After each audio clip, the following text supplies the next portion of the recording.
ici Micheline Bourque. Je suis au Club universitaire, le Club universitaire qui est un partenaire du Club de lecture. Donc, nous sommes dans la magnifique bibliothèque ici, que j'aime beaucoup. Je suis en présence d'un monsieur qui s'appelle Philippe Richard Bertrand, un homme que je ne connaissais pas, mais que j'ai eu l'occasion de rencontrer rapidement lors d'un voyage, ça fait jet set à Paris au printemps.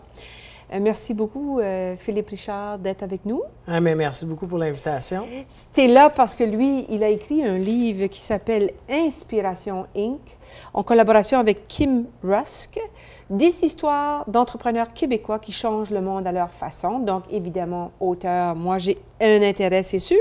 Mais avant d'aller dans le livre, on va quand même prendre un moment pour présenter Philippe Richard. Philippe, dis-nous, qui es-tu et que fais-tu? En fait, je suis un entrepreneur en série, donc j'ai compris très jeune que je serais incapable d'avoir un patron dans la vie. Donc, la plus simple façon de ne pas avoir de patron, c'est de créer son emploi.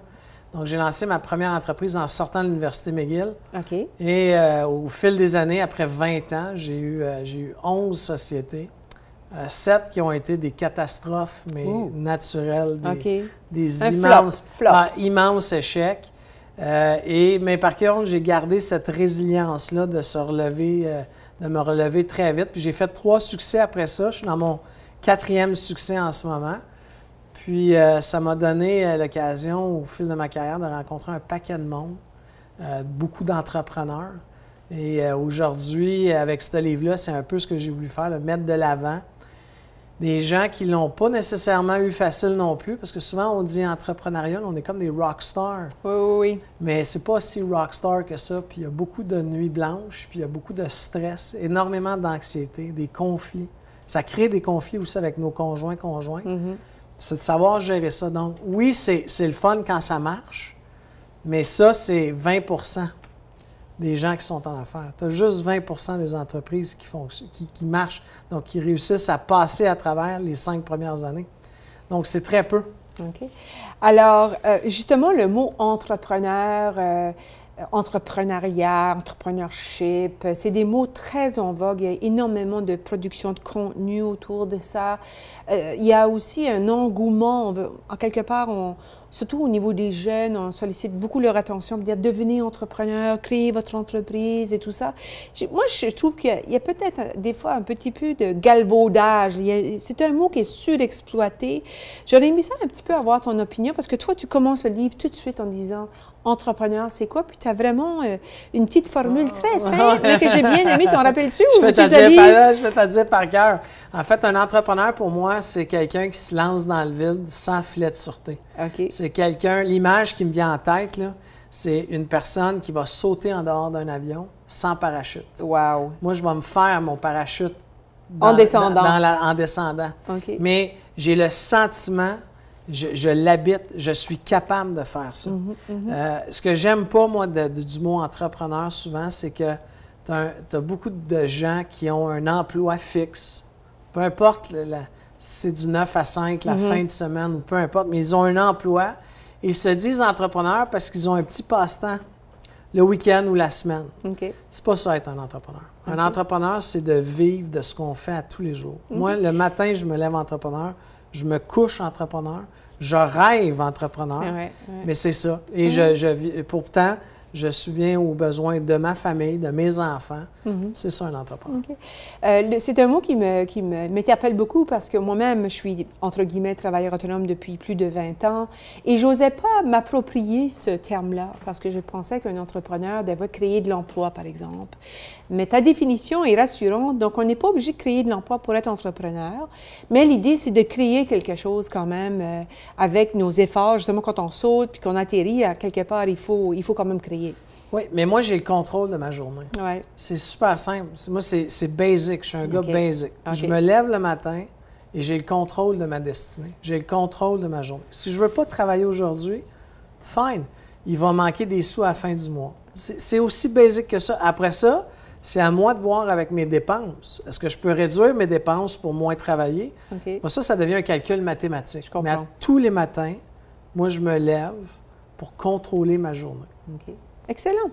Donc, l'inspiration du livre vient de ton parcours professionnel, d'avoir rencontré des entrepreneurs un peu partout, mais c'était aussi un projet personnel pour toi, parce que c'est marqué dans le livre là, que tu rêvais d'écrire un livre, et tu l'as fait.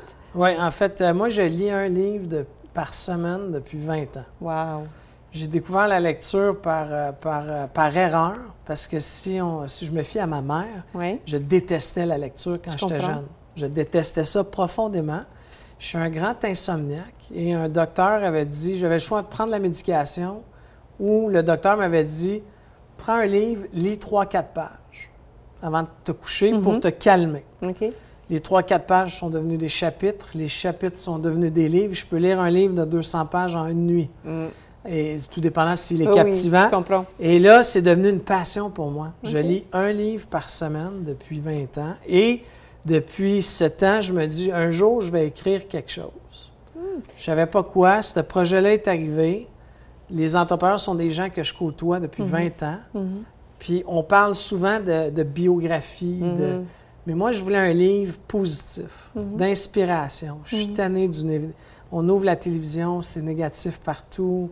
On prend un journal, c'est négatif. Moi, je voulais quelque chose qui dit, si tu veux le faire, voici à quoi t'attendre. Et j'ai trouvé 10 histoires, 10 entrepreneurs à travers le Québec, des jeunes et des moins jeunes, de tout azimut, toute J'aimerais industrie. ça en profiter pour en nommer, parce que moi, dans cette liste-là, il y avait des entreprises que je ne connaissais pas. Biogenic. Étienne Crevien, un gars fantastique qui est en train de changer toute l'industrie du pharmaceutique. Un gars de Montréal, il est regardé à travers la planète sur ce qu'il fait. Technologie OPA. Une jeune ingénieure, Caroline Arnouk, jeune ingénieure qui a décidé de se lancer. Elle avait un job à la Ville de Montréal avec fonds de pension, bon salaire, ingénieure, certificat en droit. Et elle s'attaque au cône. Elle s'attaque aux problèmes de circulation quand on fait de la construction. Wow. Un domaine dominé généralement par les hommes. En plus, oui. Alors, c'est une femme bien en vue, mais qui est attaquée par le fait qu'elle est une femme, par tous les azimuts. Et ça, en 2017, je ne peux pas croire qu'on fait encore ça. Il y en a qui sont quand même connus. Ethan Song de Frank et Oates, connu. Martin Luc Archambault, c'est comme un star, pas à peu près ici au Québec, avec Amp Me. Les autres, Dominique Gagnon aussi, Connect & Go, je pense que c'est quand même une personnalité publique assez connue ici. Un ancien partenaire d'affaires à moi. Ah oui, en plus. Et les autres, en tout cas, c'est une liste très intéressante, une variété de domaines d'activité, justement, technique, Women in Mind, qui est une application de réseautage entre femmes qui fonctionne très bien. En fait, toute une gamme. Donc, leurs histoires sont racontées et c'est sous forme d'entrevue. Donc, moi, j'ai décidé un peu de voler le concept de Philippe Richard en lui posant des questions que lui a posées à ses invités. Et on va voir comment il se débrouille avec ça. Alors, on va commencer avec une qui concerne Étienne et que je trouve qu'elle est vraiment intéressante. Une question que moi, je me suis posée beaucoup en lien avec le club de lecture. Et c'est la suivante. Et si j'avais moi aussi l'idée du siècle pour me lancer en affaires, je devrais en parler ou garder le secret? Parce que les gens ont peur de se faire voler leurs idées. Ils ont peur que le concept soit pris par quelqu'un d'autre. J'aurais aimé avoir ton opinion parce que je soupçonne que c'est... En fait, moi, une de mes règles d'affaires, c'est que quand on a une idée au bureau, tant et aussi longtemps que tu n'en as pas parlé à 5 clients, personne n'a le droit de me l'amener à moi. Ah, OK. Parle à 5 clients, puis peaufine, raffine-la, mâche-la, change-la. Donc, parle-en tout le temps. Moi, si j'ai une idée, c'est sûr que moi, c'est mon métier. Mais j'ai déjà arrêté des gens en pleine épicerie. Excusez-moi, madame. Oui. Que pensez-vous de? Okay. Là, je faisais mon elevator pitch de 1 minute. Okay. Puis là, la personne me disait, c'est bon ce que tu viens de dire. Moi, je l'achèterais. Une fois que tu as fait cette validation-là à 4-5 endroits sur des ethnies différentes, des communautés culturelles, des langages, fais-les en anglais, parce que des fois, l'anglais, les anglophones ne pensent pas de la même manière. Moi, je pense qu'il faut tout le temps parler. Okay. C'est indéniable. Puis, tu grandis tellement plus vite. Puis honnêtement, aujourd'hui, de copier quelqu'un, je ne dis pas que ça ne peut pas arriver, mais honnêtement, c'est rare, là, à part un procédé industriel oui, je comprends. avec un secret professionnel. Okay. Mais parlez-en. Une question qui vient de l'entrevue avec Caroline. Tu sembles constamment vouloir apprendre. Quelles sont les sources que tu conseilles aux entrepreneurs? La première chose, c'est que je lis. Je pense qu'on devient ce qu'on lit. Et souvent, les gens me disent « Ouais, mais tu dois lire que des trucs de business. » Regardez, j'ai lu toutes les œuvres religieuses. Parce qu'une année, je me suis dit, je suis tanné d'entendre les conflits, je vais aller comprendre les conflits. Donc, tu as lu la Bible, le Coran, la Bible, le Coran, la Torah. Ouais. J'ai lu une œuvre bouddhiste, parce qu'il n'y a pas vraiment de Bible chez les bouddhistes, c'est des œuvres. J'ai lu des trucs sur les hindous. Et ça m'a appris de comprendre les différences culturelles. J'essaie d'alterner entre un roman et un livre d'affaires pour me vider la tête. Ça, c'est une chose. Pour ceux qui ont moins de facilité avec la lecture, il ne faut pas se le cacher, il y en a. Je pense que les TED Talks, TED Talks pour aller s'alimenter sur des thématiques et aussi faire des regroupements de gens. Moi, j'ai accès des fois, je fais une soirée prochainement là-dessus, j'ai une problématique, j'ai invité une quinzaine d'entrepreneurs, on fait une petite soirée, petit verre de vin, puis on va parler de cette problématique-là. Et on est écoute, j'ai une entreprise de transport, pourtant je suis loin d'être dans le transport, mais elle va venir nous expliquer, elle, comment elle a fait pour corriger cette problématique-là. Donc, en partageant, en collaborant sur de l'information. Utilises-tu les techniques de co-développement? En fait, moi, je suis moins familier avec ces techniques-là. Par contre, c'est bizarre, j'ai lu un œuvre là-dessus récemment. Je trouve ça juste difficile à orchestrer parce qu'en co-développement, tu réunis des gens qui ont la même expertise. Moi, je préfère réunir des gens qui n'ont du tout pas la même expertise que toi. Je comprends. C'est mon two cents, comme je dis souvent. Une autre question ici, ça venait de l'entrevue avec le monsieur de Frank & Oak. Comment sais-tu si tu as une bonne idée ou un bon projet? Wow, ça, c'est une très bonne question. Parce que tu vois, comme moi, avec le club de lecture, au début, c'était exploratoire, c'était même pas un projet d'affaires. Puis là, plus tu t'approches, plus tu patauges dans l'eau, puis là, d'un coup, tu as du feedback, puis justement, tu fais comme tu l'as suggéré tout à l'heure, on parle aux gens, des gens que tu connais, des gens que tu connais pas, tu fais de la recherche, machin, puis d'un coup, tu as une idée. Puis là, est-ce qu'elle est bonne ou est-ce qu'elle n'est pas bonne? As-tu, toi, c'est-tu ton instinct? C'est ton intuition? C'est-tu justement beaucoup plus de travail, de recherche? Je pense que c'est par la demande.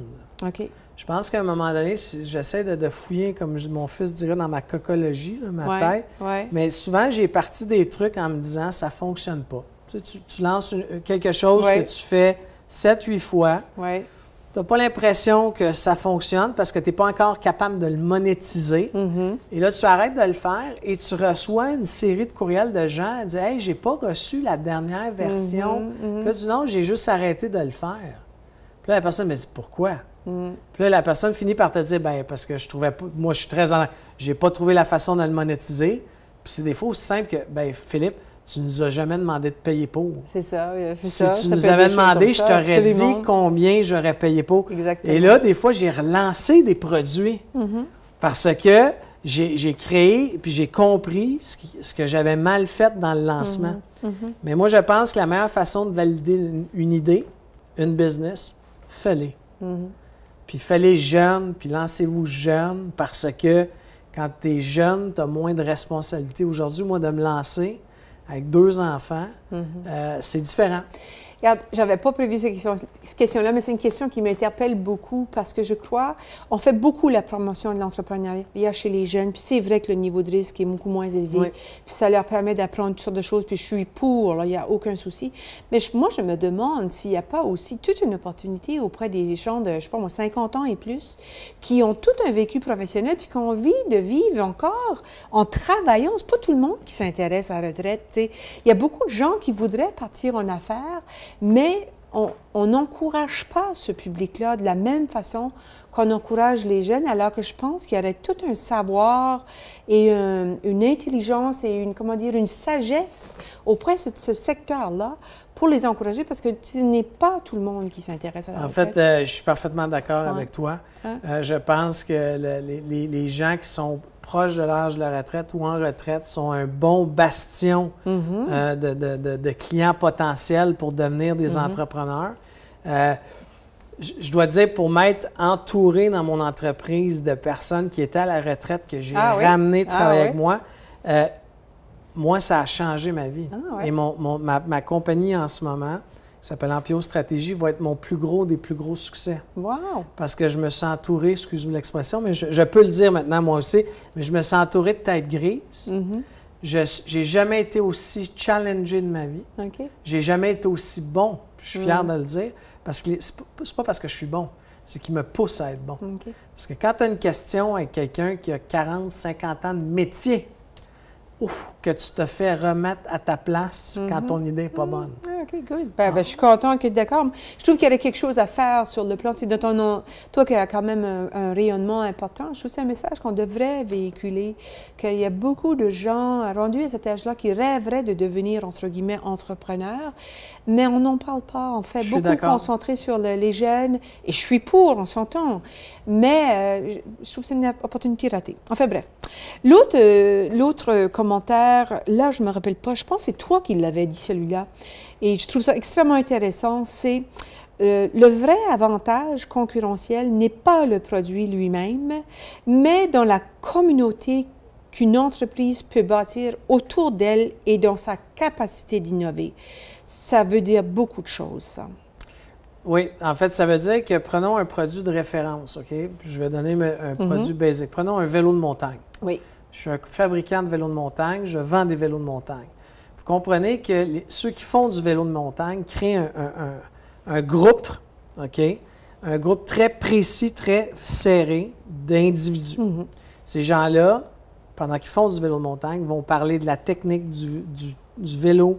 Et là, on crée des liens humains.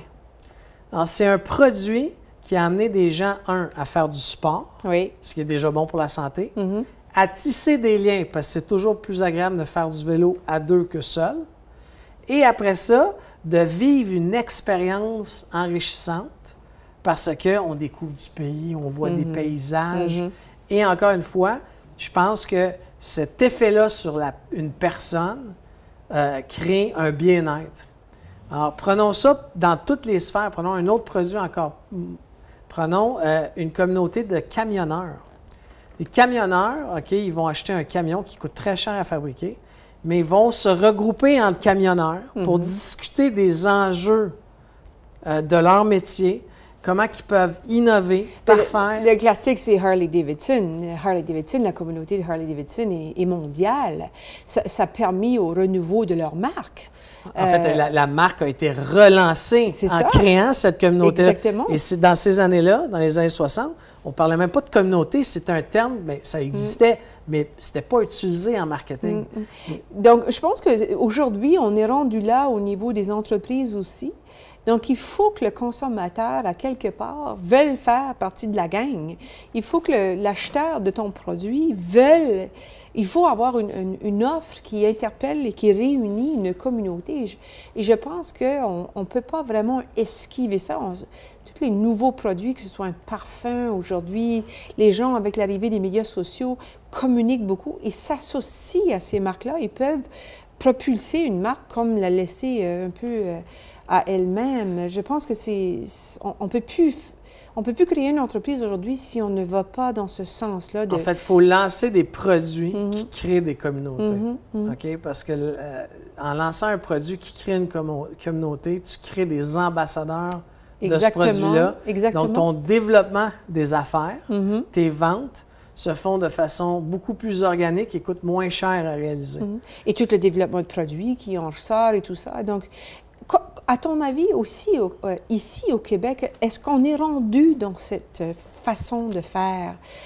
Les communautés autour des grandes marques québécoises ou d'entreprises québécoises, c'est sûr qu'on a des grands succès comme Frank & Oak, là, qui est comme consommation, bien de consommation et tout ça. Est-ce que tu vois qu'il y a une évolution? Je pense que si on regarde les étapes dans lesquelles c'est arrivé, prenons, disons, je vais prendre Softimage, compagnie technologique des années 90, avait créé une communauté international de développeurs de soft image. On était fiers. On le mettait sur nos cartes d'affaires. Je suis un développeur soft image. Alors, on avait créé cette première communauté-là, le Cirque du Soleil. Cirque du Soleil, bon exemple. Cirque du Soleil. Après ça, Frank & Oak. Aujourd'hui, c'est des gens qui se tiennent. Alors, je pense que les marques vont devoir faire ça. Par contre, il y a des dérapes aussi dans le marché. Mais honnêtement, je cherche très rapidement des sociétés québécoises qui l'ont fait comme un soft image, un Cirque du Soleil, un Frank & Oak aussi fort. J'en connais peu. OK. Mais il y en a sûrement, puis là, je te pose la question spontanément, là, il n'était pas préparé à ça, là. Mais c'est juste pour discuter aussi que, tu sais, on est, parce que le message de ton livre, c'est qu'on est capable ici, là. Ici, au Québec, on est capable de faire des grandes choses. On a fait des grandes choses, on est capable de faire des grandes choses. Voyons grand, allons plus loin. Donc, j'étais juste un petit peu pour amorcer cette discussion-là. Intelligence artificielle. C'est ça, là. Intelligence artificielle, Montréal est rendu la plaque tournante mondiale. Mondialement, il a été reconnu que le savoir, le talent, l'expertise est à Montréal. Et c'est pour ça que des Google, des Microsoft investissent des millions de dollars sur Montréal. Donc, je pense qu'on va créer, oui, une communauté de scientifiques sur l'intelligence artificielle qui va être extraordinaire, mais il faut en créer d'autres. Si on veut créer un Québec fort économique, il faut créer une multitude de grappes. OK, là, je reviens à des vieux termes, les grappes industrielles. Tout le monde aime ça, les grappes, c'est un mot, c'est un mot. Grappes industrielles. À une certaine époque, l'industrie aérospatiale avait sa grappe, mais qui est beaucoup moins forte récemment. Mais là, l'intelligence artificielle, les voitures autonomes, on a manqué le bateau avec les voitures autonomes. Donc, il faut en créer d'autres, mais l'avenir va nous en amener d'autres. Donc, c'est un petit peu pour amener ce message-là, parce que quand on lit ton livre, c'est un petit peu... Regarde, le titre dit tout, hein, inspiration. Donc, c'est le message, je pense, que tu voulais laisser avec Kim Ross, que c'est comme on est capable ici, il y a des choses extraordinaires qui se passent. Quand on se questionne, il y a des gens qui ont vécu ces étapes-là, y compris toi-même, à plusieurs reprises, avec plusieurs échecs, comme tu le mentionnais. Donc... en fait, tu le sais pas, mais j'ai choisi ton livre. Je fais une chronique avec Amélie Boivin-Hanfield et j'ai marqué ton livre pour ma nouvelle série qui va sortir. C'est les bons pour la plage. Alors, c'est l'été. Amenez ça à la plage. Ça va vous inspirer. C'est positif. Ça nous fait connaître des entreprises moins connues ici au Québec. Donc, félicitations. Ça se lit très bien avec le jus de fruits. Avec un petit jus de fruits. Parfait. Excellent. Donc, quelles sont les prochaines étapes pour toi, Philippe Richard? On entame Inspiration Inc. 2. Donc, en septembre, on va rencontrer 10 autres entrepreneurs dans une sphère totalement différente, qui est le reprenariat. Donc, des gens qui ont bien réussi à reprendre, pas uniquement familial, des gens qui ont repris une business existante et qui l'ont amené à un autre niveau. Projet que j'ai très hâte de faire parce que c'est total. Il faut s'entendre, ce livre-là, c'était des gens que je connaissais quand même un peu. Là, je m'en vais dans un domaine, des entreprises familiales, des entreprises un peu plus en région qui ont été reprises, moins familier pour moi, mais on a tellement des belles histoires au Québec. Louis-Jacques Filion, qui est un professeur au HEC, vient de sortir un livre qui s'appelle « Entreprendre les savoirs s'entourer ». Et dans ce livre-là, il y a des exemples de repreneurs, donc ça peut peut-être t'inspirer pour trouver des entreprises dans ce type-là. C'est sûr que je vais aller l'acheter. C'est un sujet qui m'intéresse aussi beaucoup au niveau du club de lecture à faire. Avec le sommet du livre qui s'en vient à l'automne, on va vouloir figurer un ou deux ouvrages spécifiquement sur cette thématique-là. Donc, peut-être que tu auras des recommandations à nous faire. Ça va me faire plaisir. Alors, bon succès à toi. Bonne continuité. Merci énormément pour l'invitation. Merci d'être là comme entrepreneur québécois qui veut faire bouger les choses et d'être un grand lecteur. Donc, prochaine entrevue, tu vas nous parler de tes livres marquants. Merci. C'est bon? Oui, 100%. Merci beaucoup. Ciao. Bye.